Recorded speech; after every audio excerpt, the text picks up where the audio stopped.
ఎవడు నిరంతరం మనస్సులో నమశివాయ నమశివాయ నమశివాయ అంటాడో వాడి విషయంలో పవి పుష్పం బగు పిడుగు వాడి మీద పడితే అది శిరస్సు మీద పువ్వుగా మారుతుంది. అగ్నిమంచగు వాడి మీద ఎవరైనా అగ్ని ప్రమాదంలో వాడు పొరపాటును చిక్కుకుంటే అది మంచులా చల్లబడిపోతుంది, వాడి ధాటికి తట్టుకోలేక, వాడి భక్తికి తట్టుకోలేక. అకూపారంబు భూమి స్థలంబవు వాడు ఓడ పగిలి సముద్రంలో కూలిపోతే అక్కడ అప్రయత్నంగా ఒక దీవి, భూమండలం అంత దీవి ఏర్పడుతుంది, వాడిని రక్షిస్తుంది. శివనామం అటువంటిది.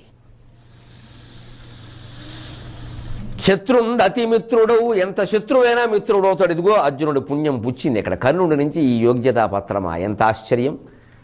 మన రంగంలో మనకంటే గొప్పవాడనో మనకి వ్యతిరేకనో అనుకున్నవాడు అనుకోకుండా ఎక్కడైనా మనని మెచ్చుకున్నాడు అని తెలిస్తే ఎవరైనా ఆ మాట చెబితే మనకి ఎంత గర్వంగా ఉంటుందండి. ఆయన మెచ్చుకున్నాడా, ఆయన అన్నాడండి, నిజంగా ఆయన అలా అండండి అన్నాడే, వెంటనే వారి పట్ల మన హృదయం కూడా మారిపోతుంది.